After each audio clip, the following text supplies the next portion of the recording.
Es un gusto que nos acompañes a este nuevo webinar de la serie Salud y Felicidad del Hospital Médica Campestre. Bienvenido. Damos las gracias al Dr. Guillermo Ramírez Núñez por acompañarnos el día de hoy como moderador. Médico cirujano y partero por la Universidad Michoacana de San Nicolás de Hidalgo. Cuenta con una especialidad en gestión hospitalaria por la European Business School. Maestro en Administración de Hospitales y Servicios de Salud por la Universidad Cuauhtémoc, así como doctor en Administración por la Universidad IEXPRO. Actualmente es director médico del Hospital Médica Campestre. Comenzamos nuestro webinar. ¿Qué tal? Muy buenas tardes. Bienvenidos a este jueves de webinar de la serie Salud y Felicidad que presenta el Hospital Médica Campestre. Con el gusto, como siempre, de saludarlos y estar presentes con ustedes en esta serie más. El día de hoy justamente tenemos la presencia de la doctora Corina Grisel Ayala Pérez. La doctora es neumóloga pediatra y nos va a hablar sobre todo lo que es el asma en pediatría. Recordemos que en los niños los cuadros respiratorios suelen ser muy frecuentes durante los primeros 5 años de vida. Después, es normal que poco a poco vayan disminuyendo en cuanto a su frecuencia. Lo cual no es normal es que persistan a lo largo de su vida. Y justamente el asma se caracteriza por ser una enfermedad crónica e inflamatoria de los bronquios que se caracteriza por problemas respiratorios repetitivos, que aparece como crisis o lo que se conoce como ataques, que se manifiestan con tos, dificultad respiratoria y en algunos casos silbidos en el pecho. La mayoría de estos casos puede ser de origen alérgico, pero justamente el día de hoy la doctora nos va a explicar al respecto. Vamos a hablar un poquito de la doctora Corina. La doctora Corina es egresada de la Universidad Michoacana de San Nicolás de Hidalgo con el título de médico cirujano y partero. Posteriormente realiza la especialidad de pediatría en el Instituto Nacional de Pediatría y cuenta con un posgrado en neumología pediátrica en el Instituto Nacional también de Pediatría. Y actualmente pues forma parte del staff pediátrico del Hospital Médica Campestre. Doctora, ¿cómo está? Muy buenas tardes, qué gusto volver a tenerla en este webinar. Muy buenas tardes, pues muchas gracias por la invitación. Es un gusto poder platicarles un poquito del asma en pediatría, ya que es una entidad que es la enfermedad pulmonar crónica más frecuente en la niñez y es importante que sepamos qué datos clínicos puede tener para poder diagnosticar oportunamente y tener un tratamiento adecuado en estos pequeños. Perfecto, doctora, la escuchamos. Gracias. Pues muy buenas tardes. Vamos a empezar a hablar un poquito de todo lo que implica el conocimiento de asma en pediatría. Hablando un poquito de epidemiología en asma en pediatría, pues en general se estima que 300 millones de personas padecen asma, ¿no? Y la prevalencia va a variar entre países, ¿no? También se dice, o la CDC estima que el 1% de la población padece asma.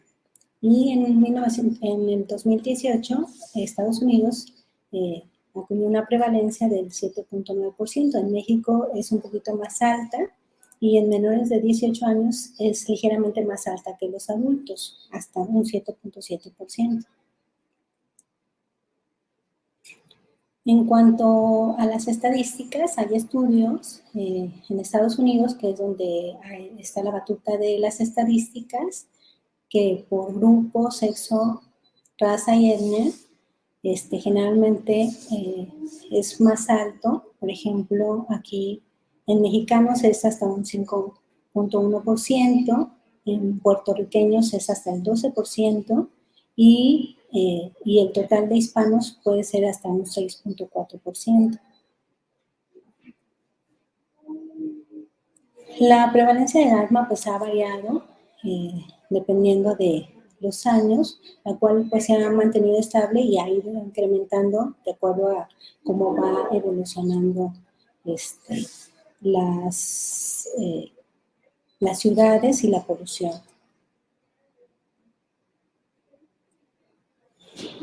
Y es muy importante darle el tratamiento al asma porque la mortalidad y los costos que genera el tratamiento de este padecimiento, muchas veces en urgencias, es muy importante. Afortunadamente, con los avances clínicos y los avances de tratamiento, la mortalidad ha logrado disminuir de 15 por 1 millón de habitantes en 2001 a 11.2 por millón de habitantes ya en el 2008 y luego se ha mantenido estable en el 2017. Hablando de en sí qué es el asma, pues muchos lo consideran como un síndrome. ¿Y qué es eso de síndrome? Pues es un conjunto de signos y síntomas que se dan por una misma fisiopatología, pero pueden ser secundarios a diferente etiología. Esta enfermedad es la enfermedad pulmonar crónica más frecuente en la infancia. Es una enfermedad que tiene diferentes formas, por eso se le considera como heterogénea, y se caracteriza por una inflamación crónica de las vías respiratorias. ¿Cómo se va a manifestar el asma en pediatría? Pues los síntomas respiratorios que vamos a tener más frecuentemente son silbidos en el pecho o que se conocen como sibilancias, y estas generalmente tienden a ser de forma recurrente. Se puede acompañar los pacientitos de dificultad para respirar, de tener una sensación de opresión en el pecho y tos. ¿Qué características tiene esa tos? Pues que es una tos de predominio seco y que esta sintomatología de silbido en el pecho, de dificultad para respirar, de sensación de opresión y tos, tiene una limitación o tiene una temporalidad la cual es variable. Y esto es dado por un flujo de aire disminuido y que puede variar en tiempo y que en algunos casos es reversible. En cuanto a la fisiopatología del asma, pues hay muchos factores que nos pueden predisponer a tener esta enfermedad.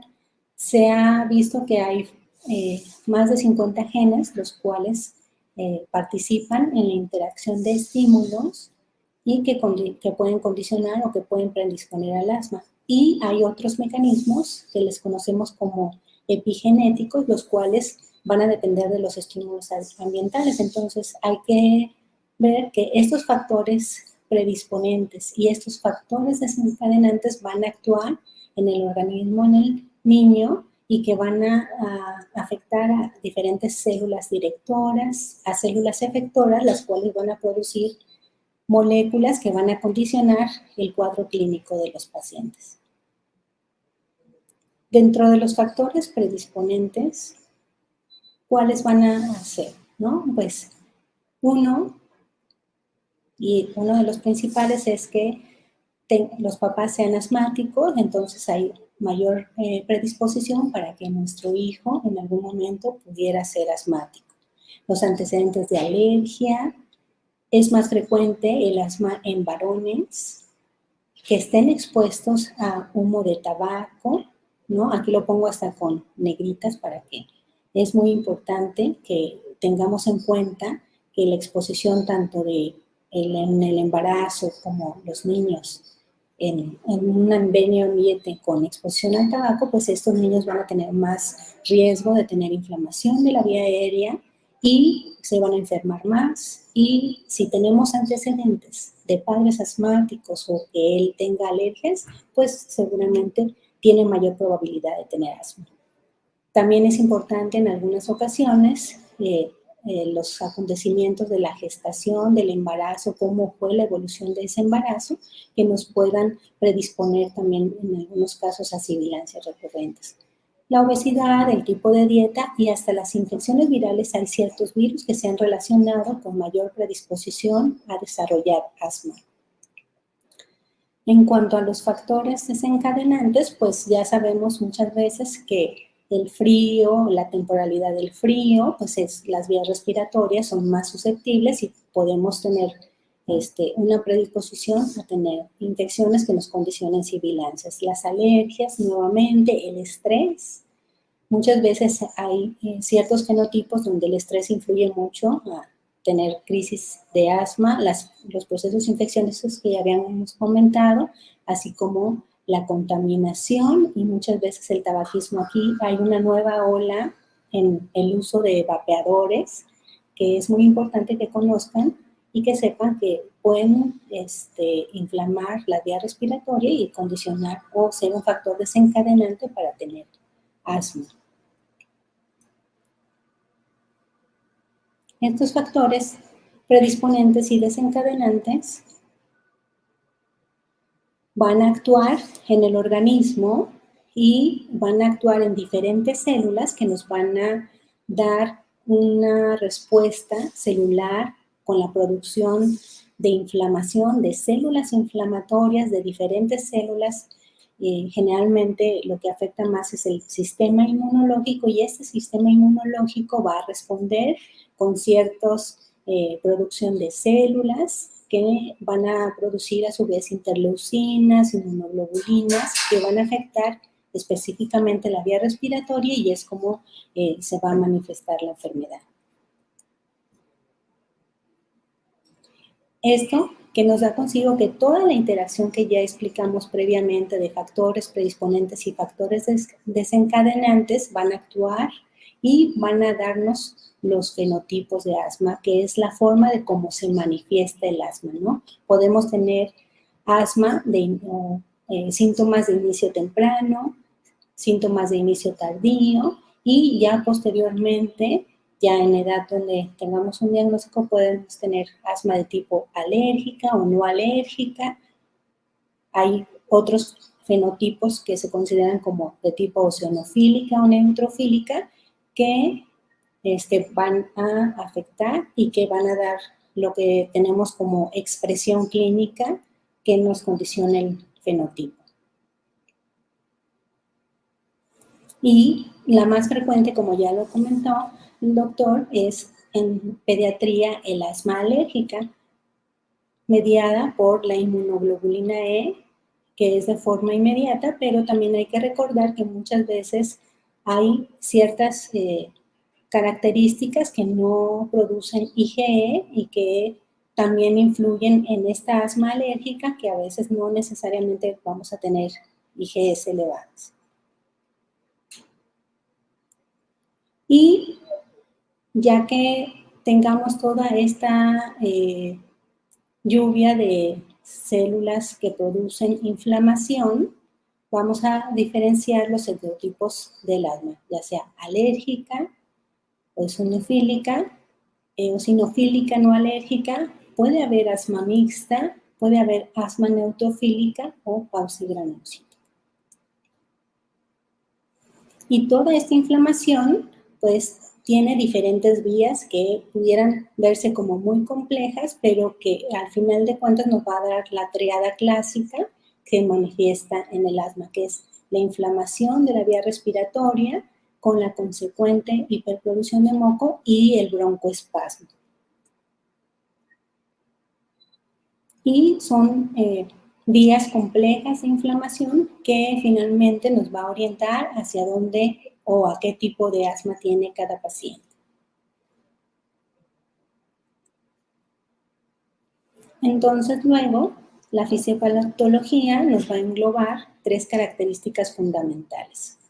Como ya lo comentaba, y que es muy importante, y lo repito muchas veces porque el pilar del tratamiento del asma es dar tratamiento para la inflamación de la vía aérea.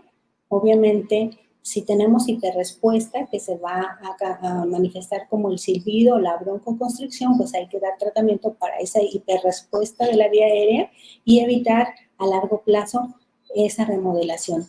Y esa obstrucción de la vía aérea puede variar en tiempo, puede ser parcialmente reversible, se puede autolimitar dependiendo del tratamiento que le demos. Y con este panorama como general, vemos cómo hay diversos factores o mecanismos que nos van a dar diferentes expresiones clínicas en el asma y que estas hay que estudiarlas e investigarlas en cada paciente en particular.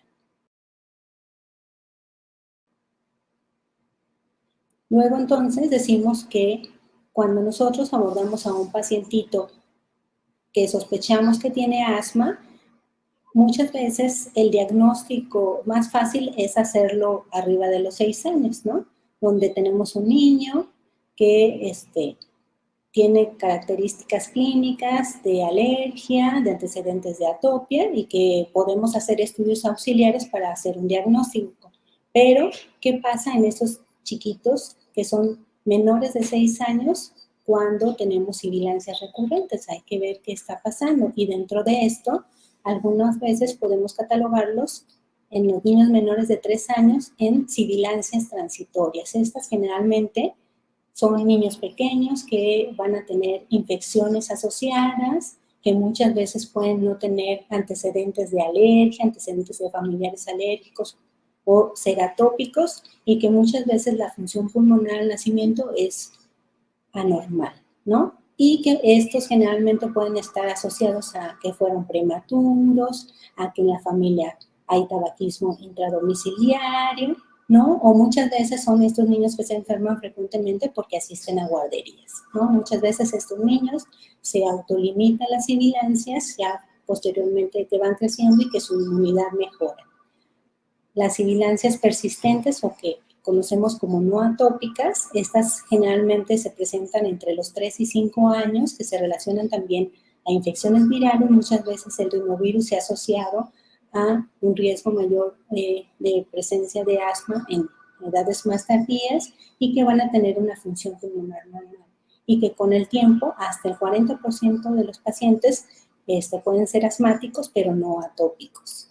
Y pues las sibilancias tardías o atópicas, que son pacientitos que se presentan mayores de 6 años con antecedentes importantes de atopia, que podemos ya tener auxiliares diagnósticos que nos ayudan más específicamente, por ejemplo, la inmunoglobulina E, que se eleva en las alergias, que puede estar elevada a ciertos estudios como una biometría hemática, en donde vamos a encontrar unas células que se llaman eosinófilos, que generalmente se elevan, o tenemos antecedentes importantes de dermatitis atópica o alergias alimentarias, y que están teniendo estos pacientes más de 3 eventos de sibilancias.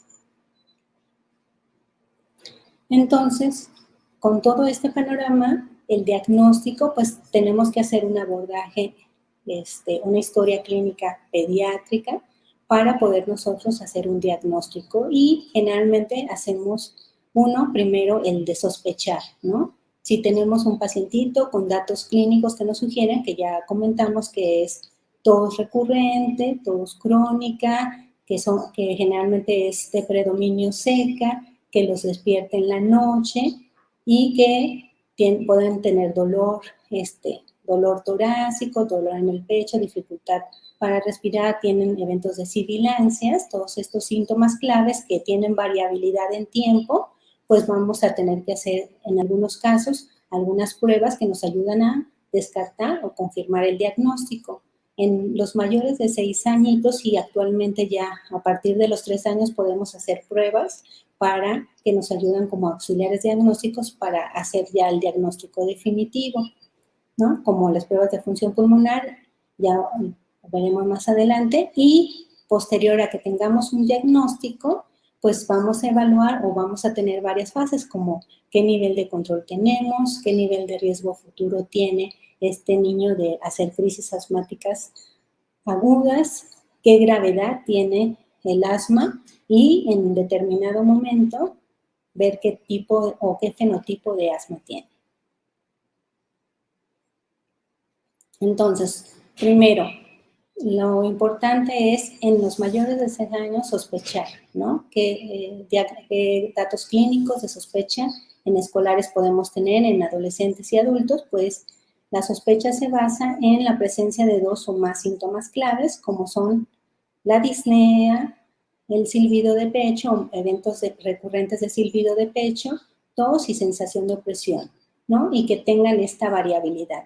Y en niños menores, pues generalmente el diagnóstico, como ya les comentaba, es un poquito más complejo, pero vamos conociendo, vamos haciendo su historia clínica y vemos una evaluación en el tiempo para poder diagnosticar o descartar el padecimiento, y en muchos de estos casos se inicia con pruebas terapéuticas que nos dan la pauta del manejo. Entonces, como ya comentaba, es muy importante tener una historia clínica pediátrica para evaluar la probabilidad de que sí sea asma o descartar y hacer diagnósticos diferenciales. ¿Y qué significa eso? Que, como ya los comentaba, si tenemos una historia de asma o de antecedentes familiares que hayan tenido sibilancias generalizadas, al nosotros escuchar el tórax o pruebas que nos ayuden, pues es más probable que sea asma. Cuando tenemos menos probabilidad que sea asma, si tiene una tos como síntoma único, ¿no? Si esa tos es productiva, ¿no? No tiene sibilancias o no tiene disnea, cuando tenemos algunas otras alteraciones clínicas que nos habla de una patología más crónica, cuando tenemos alteraciones en la voz o los síntomas solo se acompañan de infecciones respiratorias agudas, ¿no? Cuando tenemos patologías cardíacas, que en muchos casos no todo lo que sibila es asma, y otras, por ejemplo, disnea acompañada de mareos, vértigo, sensación de ahogo, con otra sintomatología que nos puede orientar a que no sea de origen pulmonar propiamente. Luego, entonces, en los chiquitos menores de 0 a 3 años, hacemos un índice predictivo para valorar si pudiera tener asma o no. ¿Y esto en qué consiste? En que evaluamos criterios mayores y criterios menores. Necesitamos un criterio mayor, ya sea historia de padres con asma, si el bebé o el niño tiene antecedente de dermatitis atópica, diagnosticada por un médico, o tiene una sensibilización alérgica a más de un aeroalergeno.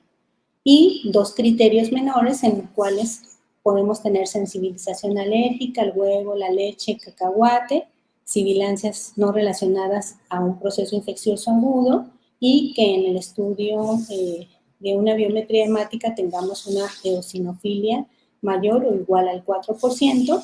Esto, juntando como estos datos, vamos a tener un valor predictivo positivo de que tenga asma o mayor probabilidad.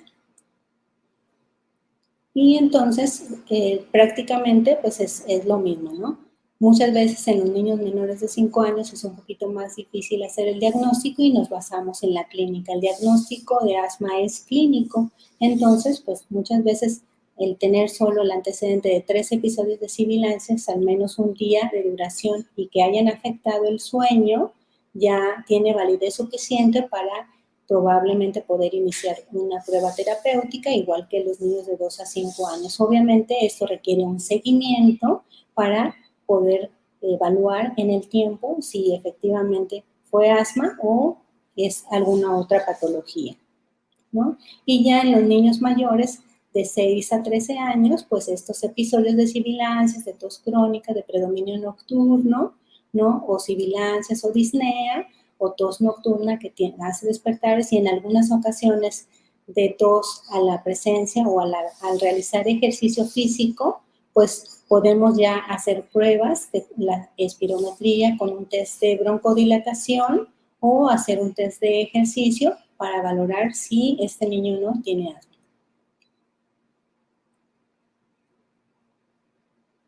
Es muy importante dentro del abordaje de estos pequeñitos hacer diagnósticos diferenciales, ¿no? Como ya lo comentaba, no todo lo que silba es asma, entonces puede ser que nada más sea un niño con infecciones de vías recurrentes superiores, que hay que dar tratamientos, pero también hay otras patologías que pueden hacer parecer el asma, por ejemplo, masas de mediastino, adenomegalias, malformaciones congénitas de la vía respiratoria, en muchos casos hay niños que tienen enfermedades por reflujo gastroesofágico, niños con antecedentes de retraso psicomotor, que tienen alteración de la mecánica de la deglución y que pueden tener broncoaspiración crónica, la cual puede manifestarse como sibilancias recurrentes o neumonías recurrentes o infecciones recurrentes. En algunos casos hay, por ejemplo, descartar que haya un cuerpo extraño en vía respiratoria. Son esos niños que empiezan estaban jugando, tienen una sensación, un evento de atragantamiento, ahogo y que posteriormente empiezan con sibilancias, pero que anteriormente no habían tenido y que luego los tratan en múltiples ocasiones por sibilancia y pues tienen un cuerpo extraño. O los pacientitos con antecedente de displasias broncopulmonares, las cuales ya sean moderadas o severas, que tienen más predisposición a tener eventos de sibilancia. Entonces, sí es importante, y otras enfermedades como la fibrosis quística, que podamos tener un diagnóstico diferencial y un diagnóstico oportuno de todas estas patologías para ya poder definir si tiene asma o no. Entonces, ¿qué auxiliares diagnósticos vamos a tener en pacientitos para confirmar el diagnóstico de asma? Ya en mayores, pues la demostración de que hay una obstrucción de sus vías respiratorias. Y esto puede ser con un estudio que se llama espirometría, en la cual evaluamos el tamaño de los pulmones y el calibre de los bronquios, y este calibre de los bronquios va a estar disminuido en estos pacientes, y que cuando hagamos una prueba de broncodilatación con la aplicación de salbutamol, pues se va a abrir el bronquio, ¿no? En ocasiones, cuando no contamos con este estudio, se puede hacer una flujometría seriada para evaluar el flujo expiratorio máximo, y también podemos utilizar un broncodilatador, y también si tenemos una respuesta positiva mayor de 20%, entonces lo vamos a dar como positivo, o en algunos casos ya en laboratorios especializados hacer pruebas de reto bronquial. Y cuando queremos demostrar la inflamación TH2 o alérgica, pues vamos a encontrar en una biometría hemática de eosinófilos en sangre, podemos tener inmunoglobulina E elevada, en algunos casos la fracción exhalada de óxido nítrico y eosinófilos en esputo, que muchas veces nos van a ayudar para evaluar la evolución y el tratamiento de estos pequeñitos, ¿no? Como aquí comentaba, la espirometría, pues generalmente lo que vamos a obtener como resultado es que tenemos una obstrucción de sus vías respiratorias, y que nosotros al evaluar esta espirometría vamos a graduar qué tan severo es la obstrucción o no, y si respondió al salbutamol, donde vamos a obtener una mejoría del 12% que va a ser positiva, y ahí hacemos el diagnóstico definitivo de asma, ¿no? Se evalúan las curvas de la espirometría, que también este tipo de curvas nos hacen sugerir que este paciente pueda tener obstrucción, y la flujometría, en caso de que no tengamos espirometría a la mano, lo que evaluamos es un niño que al hacer flujometrías seriadas, damos el salbutamol, y esa respuesta, como ya lo habíamos comentado, es positiva mayor del 20%, entonces podemos ayudarnos para hacer el diagnóstico. Las otras pruebas que se hacen en caso de que tuviéramos una espirometría normal, no descarta que este pacientito esté cursando con asma. Entonces, en algunos casos podemos hacer pruebas de reto bronquial que se pueden hacer de manera directa con ciertas sustancias que se hacen en laboratorios especializados, o pruebas indirectas en las cuales ponemos al niño a que haga ejercicio, que es en una banda ergométrica, como se ve aquí, a una temperatura adecuada, tratando de que haga una actividad un poquito más intensa para provocar un estrechamiento de la vía aérea, o lo que llamamos broncoespasmo o broncoconstricción, para no asustarlos así. Y si disminuye el 10%, entonces decimos que es una prueba positiva. Posteriormente se les da broncodilatador y mejora, ¿no? ¿Qué otras cosas o qué otros auxiliares diagnósticos podemos tener también para el abordaje de los pacientitos con asma? Pues de primera línea podemos buscar en una biometría hemática si están elevados los eosinófilos en sangre y la inmunoglobulina E elevada. Y ya de segunda línea, o como parte del manejo, para evaluar el manejo, podemos tener la fracción exhalada de óxido nítrico o los eosinófilos en esputo. Entonces, ya que tenemos el diagnóstico, ya que tuvimos los datos clínicos, que utilizamos auxiliares diagnósticos para ayudarnos para ver qué fenotipo o qué endotipo de asma tiene. Una vez confirmado, tenemos que ver qué nivel de control vamos a tener del asma, qué riesgo tiene de tener una exacerbación del asma y qué nivel de gravedad, ¿no? Así como el fenotipo y endotipo de asma. ¿Cómo llevamos un nivel de control en los pacientitos de asma? Pues obviamente se inicia tratamiento, ¿no? Y utilizamos una asma control test para evaluar qué tanto ha mejorado con el tratamiento de asma, ¿no? Y se hacen generalmente 5 preguntas acerca de los síntomas y el uso de medicamentos en las últimas 4 semanas. Se hacen tanto en niños, adolescentes y jóvenes, como lo podemos hacer en niños más pequeñitos, ¿no? De cómo te sientes del asma hoy, cuánto problema te da el asma cuando corres, haces ejercicio, toses debido al asma o te despiertas en la noche debido al asma, y se va haciendo un puntaje. Esto se hace en los pacientitos y también se les pregunta a los padres.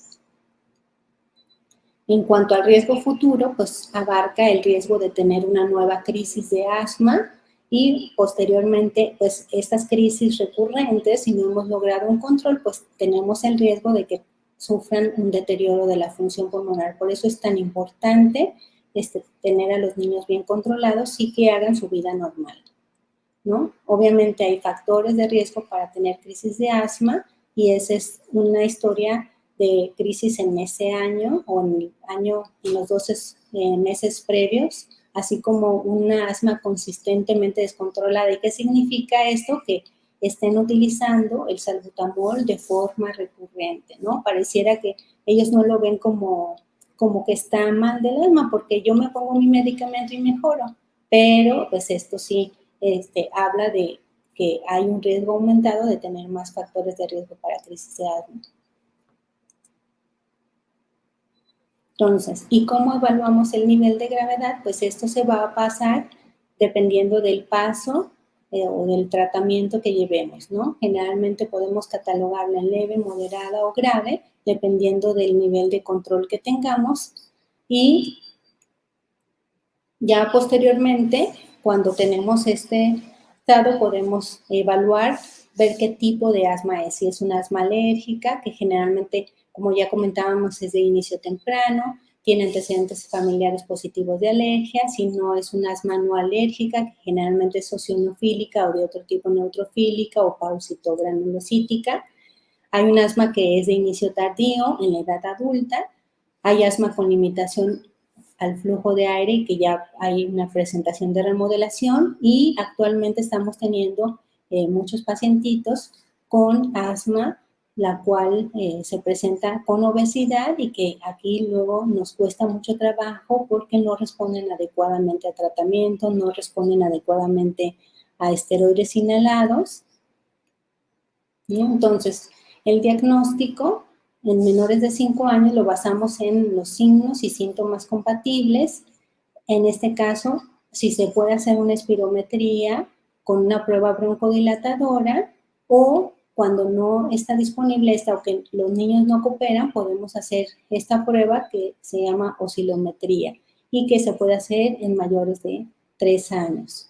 Y ya cuando tenemos esto positivo, pues ya damos tratamiento, ¿no? Si tiene alta probabilidad de ser asmático, pues iniciamos un tratamiento con corticosteroides inhalados. Y el tratamiento, ¿cuáles son los objetivos de que nosotros tengamos un tratamiento adecuado? Pues que va a aliviar y controlar los síntomas, que vamos a tener una reducción en el riesgo de futuras crisis, también vamos a disminuir el riesgo de hospitalizaciones o de visitas a urgencias, así como la muerte, y una disminución en el riesgo de la alteración de la función pulmonar a largo plazo. Obviamente hay medidas no farmacológicas, las cuales tienen evidencia que pueden ayudar a la mejoría de asma, y esto es evitar el tabaquismo activo o pasivo, que muchas veces, pues, obviamente, nuestros pacientitos generalmente es a lo que más están expuestos al tabaquismo pasivo. Sin embargo, actualmente, pues, en los adolescentes y jóvenes, pues, ahorita todo lo del el uso del vapeador está siendo muy importante y tienen riesgos a tener de daño pulmonar severo, ¿no? Limitar la contaminación intradomiciliaria, evitar olores fuertes, ¿no? Al realizar ejercicio físico al aire libre con mal clima o precontingencia, pues eso también es un mayor riesgo, ¿no? Que hay que evitar en estos pacientes, evitar la exposición cuando son alérgicos a animales en caso de alergia a la caspa de animal, y muchas veces en casa evitar o mejorar la ventilación, evitar humedad, evitar objetos que puedan tener ácaros como las almohadas, las alfombras, ¿no? Que generalmente se pide que se compren antiácaros. Muchas veces el asma ocupacional pues es muy difícil, ahí tendrían que cambiar de trabajo, ¿no? En etapas más adultas. La vacunación pediátrica que debe de ser normal, estos chiquitos no tienen ninguna manera de que contraindiquen, a menos de que sean alérgicos a ciertas vacunas, ¿no? Y acciones que no muestran mucha evidencia, pues son estas medidas físicas y químicas que solo reducen los niveles de ácaros o acupuntura, todos estos remedios homeopáticos o herbolares que no tienen evidencia de que puedan ayudar a los niños. En cuanto al tratamiento, ya más, hablando un poquito más del tratamiento, pues el tratamiento está basado en dar antiinflamatorios inhalados. Estos antiinflamatorios inhalados lo que nos van a ayudar es a reducir la inflamación de la vía aérea con una disminución en la hiperreactividad bronquial, ¿no? ¿Qué antiinflamatorios inhalados tenemos? Pues hay varios, ¿no? Beclometasona, budesonide, fluticasona, hay varios. Su efecto, generalmente hay que empezar a utilizarlo y el efecto ya se empieza prácticamente entre el 3 al 5º día. Estos medicamentos inhalados pues tienen una actividad inflamatoria local y lo que hacen es reducir la inflamación de la mucosa de la vía aérea. Afortunadamente ya hay muchos estudios de la seguridad de estos medicamentos, ¿no? Y tardan horas en actuar porque deben entrar primero como a la célula para poder interferir en lo que es las sustancias inflamatorias.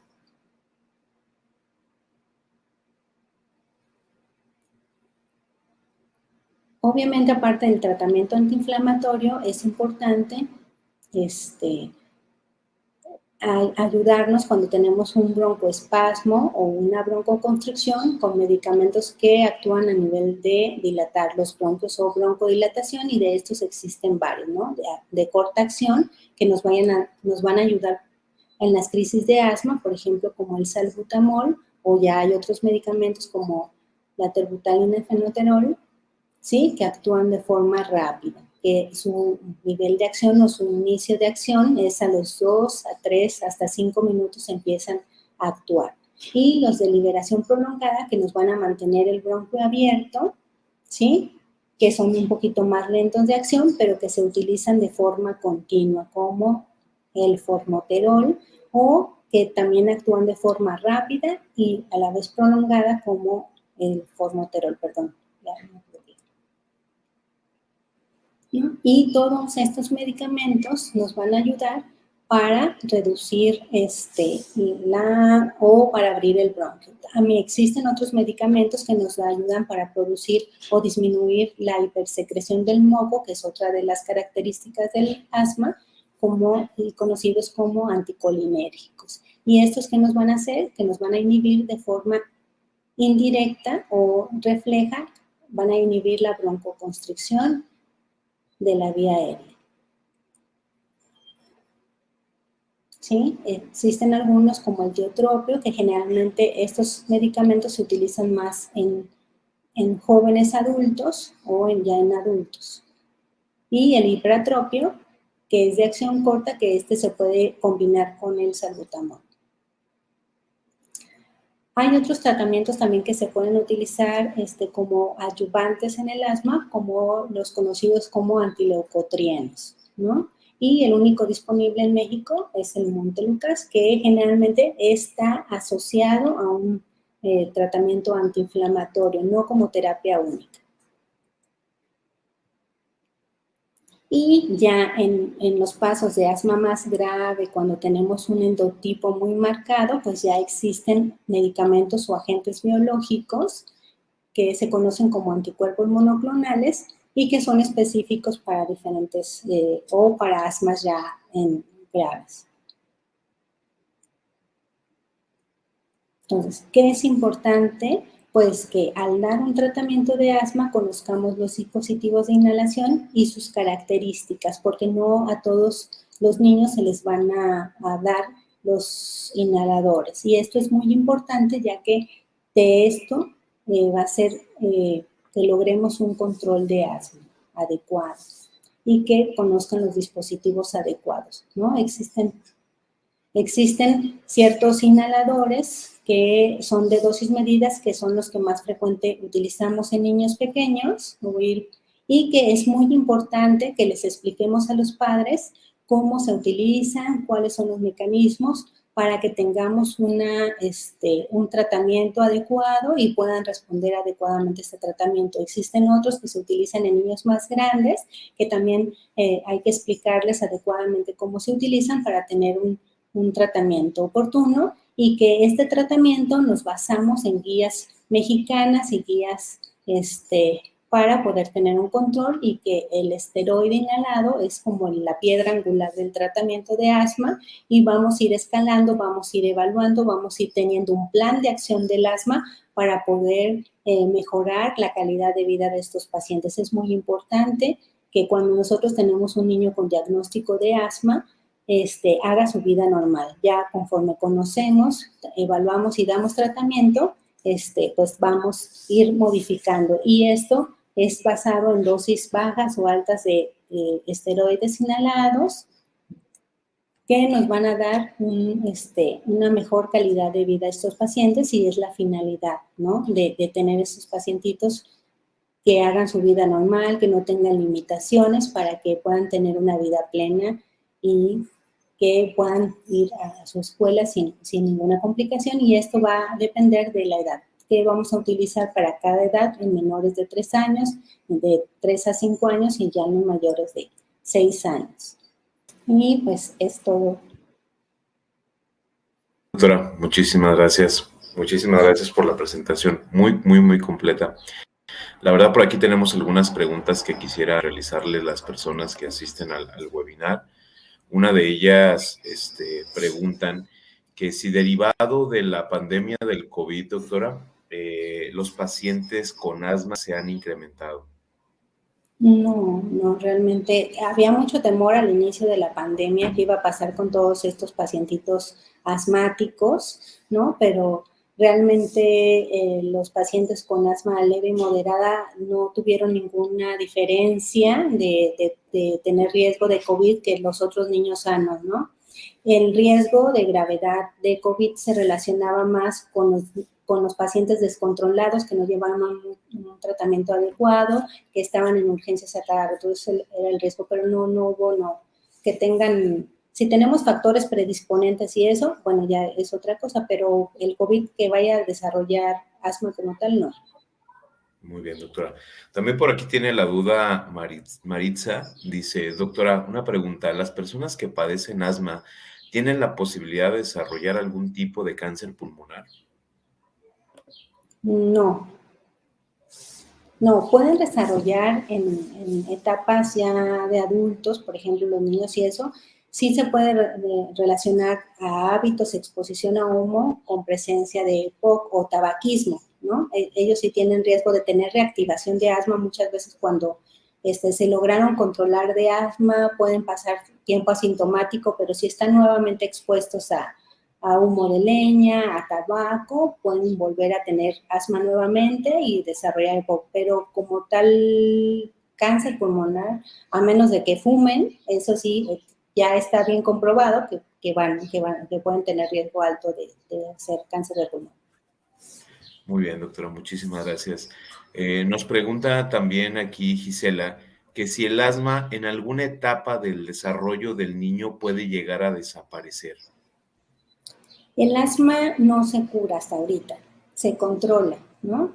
Y es importante tener un tratamiento adecuado y en algunos casos podemos decir que logramos controlar el asma, que el niño no necesite medicamento y puede pasar un tiempo, por ejemplo, generalmente ya en la adolescencia es cuando se llega a controlar y ya no necesita medicamentos, ¿no? Cuando son muy severas. Logramos controlarlas luego de forma más temprana, pero cuando somos en la adolescencia se controla y pasa un tiempo sin que pueda tener sintomatología y muchas veces si no tiene factores de riesgo nuevamente, pues pueden pasar ya con ese control de asma.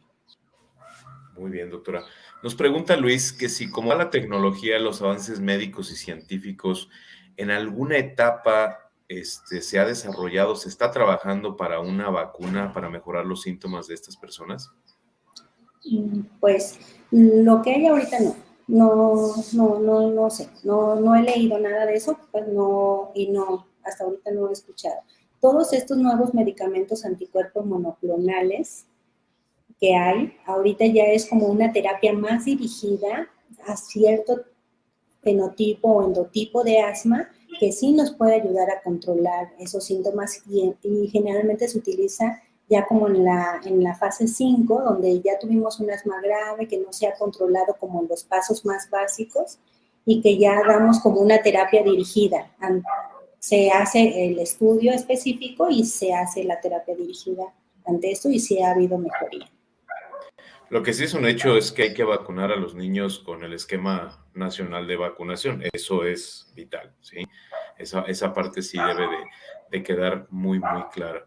Doctora, nos preguntan también que existe una cirugía para el procedimiento del asma. Me imagino que es la cuestión de procedimiento de broncoscopía que hacen como cauterización. Pues en adultos, cuando tienen un asma de difícil control, donde ya hay remodelación de la vía aérea, donde hay una obstrucción fija de la vía respiratoria, en estos pacientes puede haber utilidad en este tratamiento para el asma. Muy bien, doctora. Bueno, también nos está preguntando Isabel, ¿se nace con el asma, doctora? Pues hay ciertos genes, como lo comentaba yo de forma inicial, que pueden predisponer. Y si se conjuntan con un medio ambiente adverso, pues va a manifestarse. Muy bien, doctora. Muchas gracias. Por aquí nos está preguntando también Rocío, doctora, ¿qué recomienda? ¿Qué seguimiento deben de llevar los pacientes que tienen asma? ¿Acudir con el neumólogo, el alergólogo, el pediatra, algún otro especialista? Pues miren, idealmente, ¿no? En las fases iniciales, en las primeras fases de tratamiento, un pediatra puede dar un seguimiento adecuado, ¿no? Generalmente ya cuando son asmas que les llaman de difícil control o asmas graves, el neumólogo pediatra puede darle seguimiento. Cuando tenemos un asma muy evidente que sea alérgica, y para eso hacemos equipo luego multidisciplinario con el alergólogo, que lo que hace es dar terapias específicas de desensibilización de estos alergenos que están condicionando ese broncoespasmo recurrente, esa sintomatología, nos ayudan. Entonces siempre es un tratamiento multidisciplinario el que llevamos con el pediatra, con el alergólogo pediatra, y el neumólogo pediatra. Perfecto, doctora. Bueno, también nos están preguntando aquí los amantes de los animalitos que si los gatos predisponen a hiperreactividad bronquial.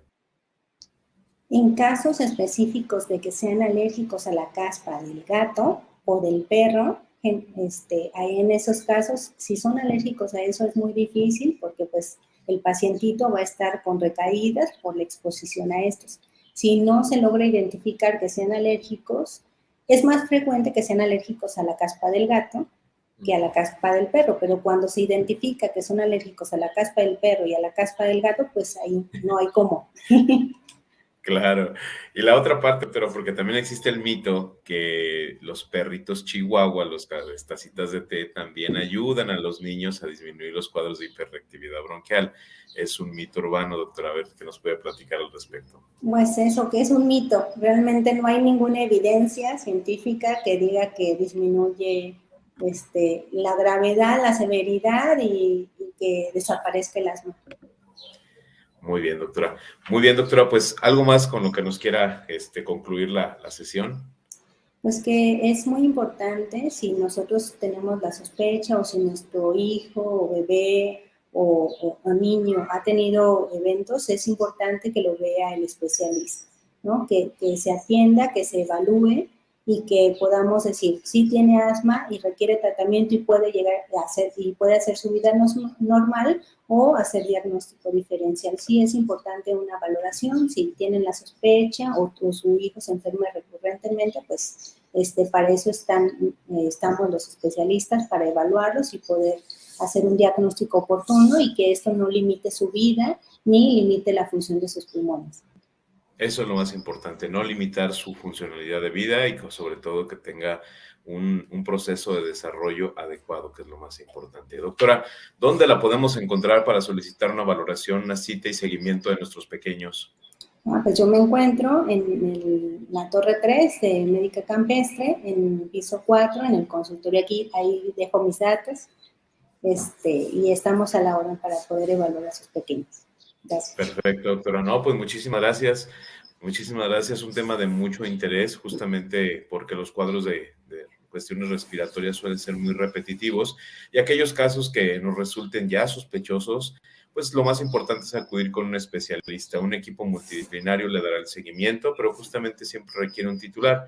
Y en este caso, al ser un cuadro respiratorio crónico recurrente, pues lo más importante es que un especialista pediátrico en los pulmones, en este caso la doctora que es especialista en neumología pediátrica, le dé este seguimiento. Doctora, pues como siempre muy agradecido con su plática, con su presentación, muy agradable, muy amena, resolvió muchísimas de nuestras preguntas que justamente se suscitan como papás y pues bueno, esperamos contar con usted próximamente en algún otro webinar.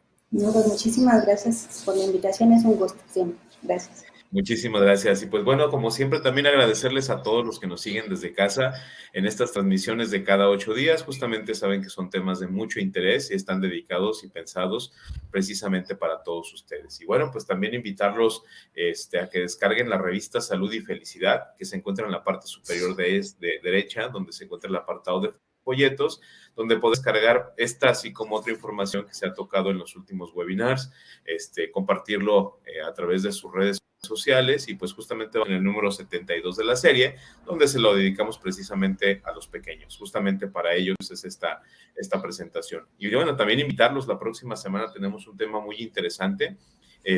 Nos acompañará la doctora María Fernández Pérez. La doctora es médico internista y reumatóloga y nos va a hablar de un tema muy interesante, cómo saber si tengo lupus. Los esperamos la próxima semana. Doctora, muchísimas gracias. Muchísimas gracias a ti, Pablo, y pues bueno, nos seguimos viendo la próxima semana. Saludos.